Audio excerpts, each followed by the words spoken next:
Captain Parashar, thank you so much for joining us. Just to get a sense of what's happening out on the sea. Now, when you have the number of Indians, the seafarers who are out at sea, figures tend to say about 3 lakhs. Now, 60,000 of them on cruise ships and about 2.4 lakh on merchant vessels. Let's take it piece by piece. On cruise ships, what is the situation currently now, sir? Sir, there are about 200 cruise ships where the Indian seafarers are employed, and they are mainly employed by six major employers in India. And I would say that right now things are really not good for Indian seafarers. The list of 22,400 seafarers already there with the Ministry of External Affairs. The seafarers are stranded on the ship. All the other nationalities like Filipinos, Indonesians, Ukrainians have been pulled out by their governments by sending charter planes. The companies are ready to put charter planes on duty and get the seafarers back home.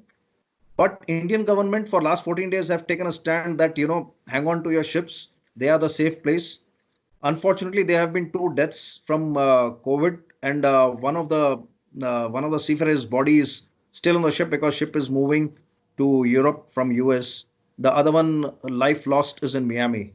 And I would say the seafarers are scared. I'm surprised that even after 14 days, we really don't have a plan in place for these seafarers to come back to India. They are actually coming out in the newspapers and everywhere. We have the solution in hand. We have given whatever solutions we thought are right to the government. We are waiting action from the government side. You're mentioning a body of a sailor which is on a ship going towards Europe. We also had reports of 7 Indians who were tested positive. They were offloaded at Nanjing in China as well. Those are cruise liners. Now, what's happening on the cargo front in terms of Indians and worldwide? See, there are about 100,000 cargo ships globally, and at any given time, 150,000 Indian seafarers are on the ship.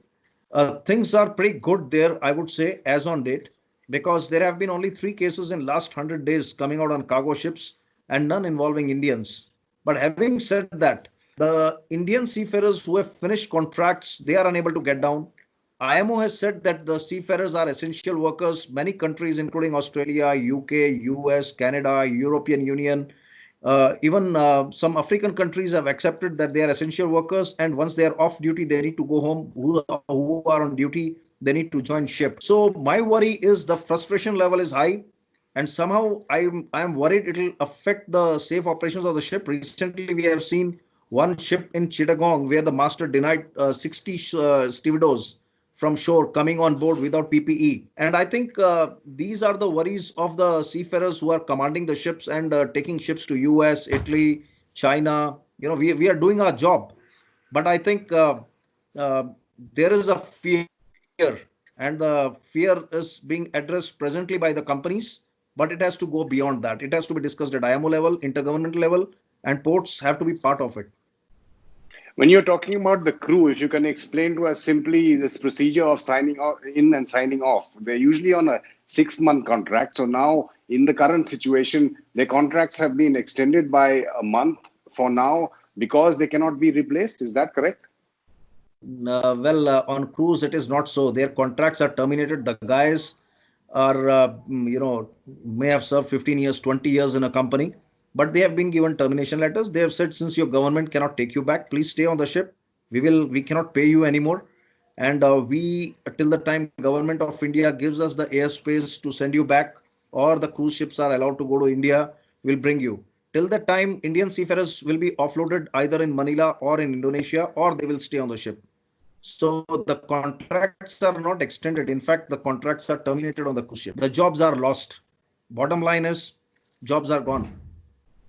On the cruise ships, is the picture different on cargo ships? On cargo ships, it is slightly different because the ships are delayed at the ports. The turnaround has slowed down. So there is a clogging of the containers. So the anchorage, the stay at anchor has become long. The flights are not there. Seafarers cannot sign on, sign off. So some countries have taken the advantage and they are sending the seafarers for yard deliveries. But scrapping of the ship is stopped. So there is no beaching of the ships in India, Pakistan, Bangladesh. So the scrapping business has come to a grinding halt. So I would say the contracts are extended on the cargo ships, which has certainly not gone down well with the seafarers as on date with the companies also.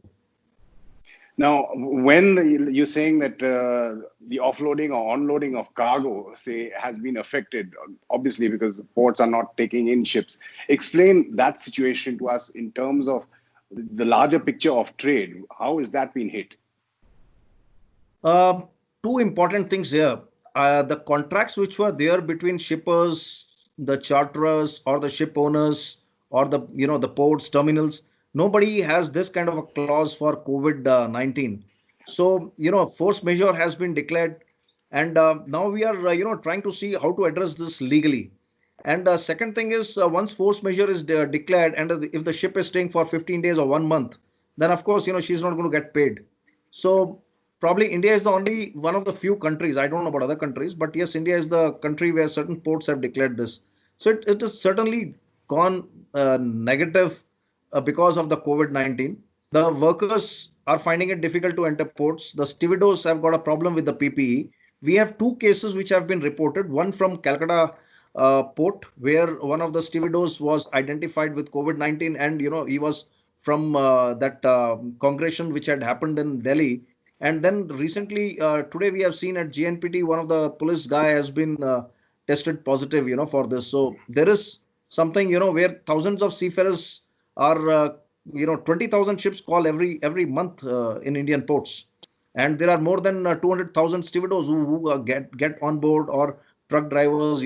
Somehow this is the volume we are seeing, and nobody is doing testing on these things. So it is on the good faith of self declarations that things are moving as on date. But yes, things have slowed down considerably. Import export is badly hit.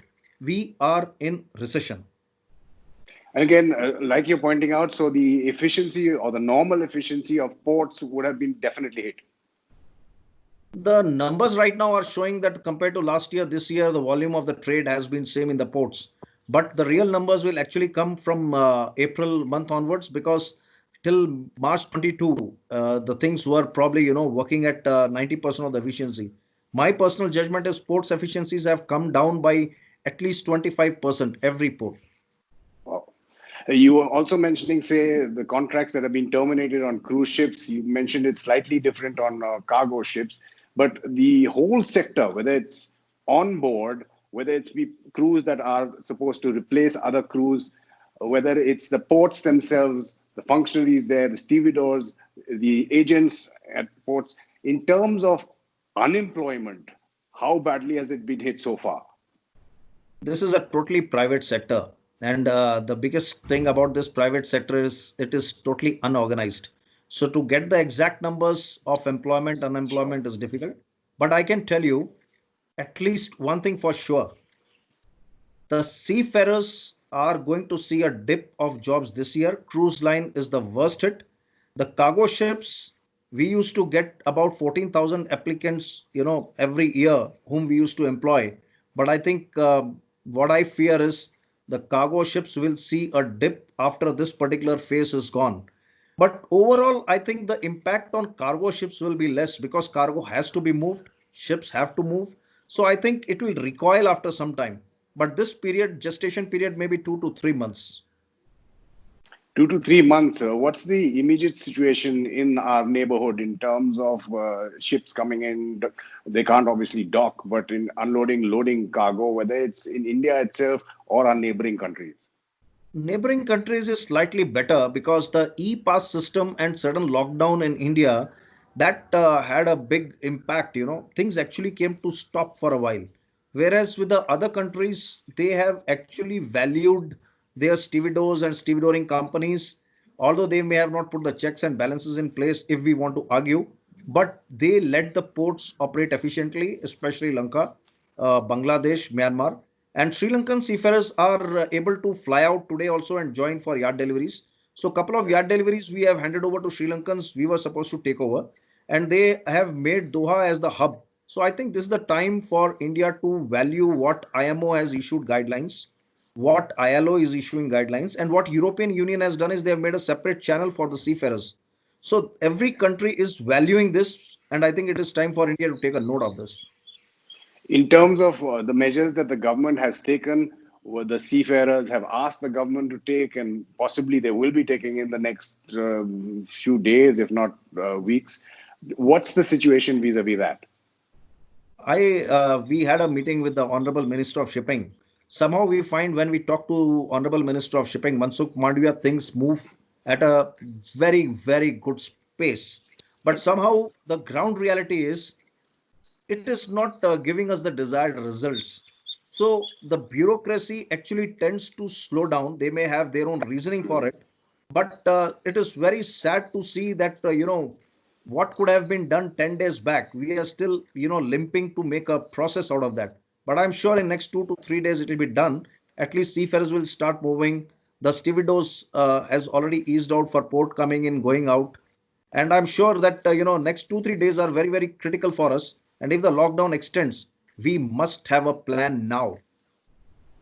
So, in terms of you've painted a really grim picture in terms of the crew on cruise ships. When you look at the protocols, you're talking about guidelines on other ships, where we've seen the military ships, whether it is the U.S. nuclear power Theodore Roosevelt, we've seen the Charles de Gaulle of the French Navy as well.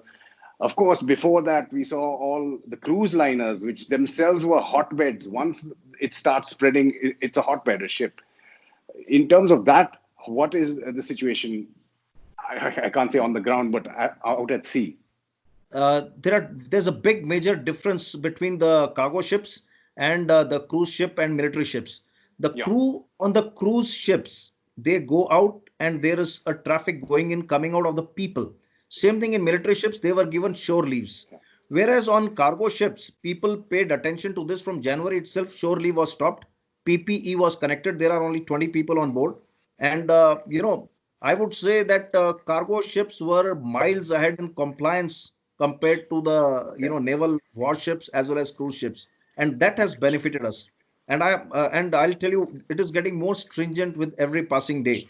The worry of the cargo ships is that when they go alongside, they are not very comfortable seeing the PPE of the stevedores in many Right. parts of the world.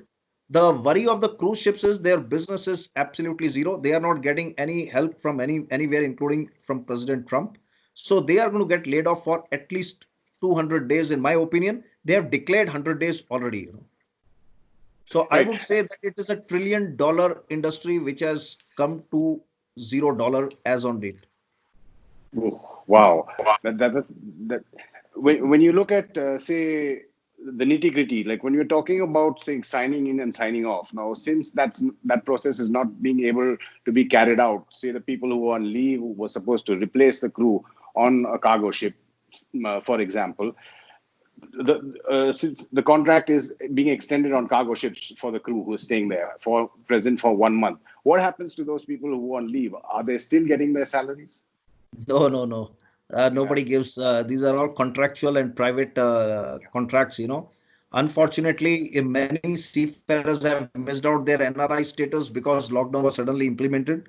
So, generally with 183 days, we get NRI status. So many seafarers are going to suffer from that. I would say at least 30 to 35,000, because every month about 40,000 seafarers do the joining or the signing off from the ship traveling globally, and at least 4,000 to 5,000 in Indian ports. This number Right. has come down to 300 per month in Indian ports, and it has gone to zero as far as overseas travel is concerned. So that is the place where we stand. So people have who are on leave, they have to survive, on their own. They want to join ships, and we also want them to join ships. The people who want to get down, they also want to come back home. But I think we have to wait for the process to be in place in India. And again, this lockdown period, would it have been utilized, say, Captain Parashar, for any kind of training or enhancing of professional skills? Certainly, certainly. E-learning, and there are 23 modular courses for Merchant Navy which are approved by DG Shipping.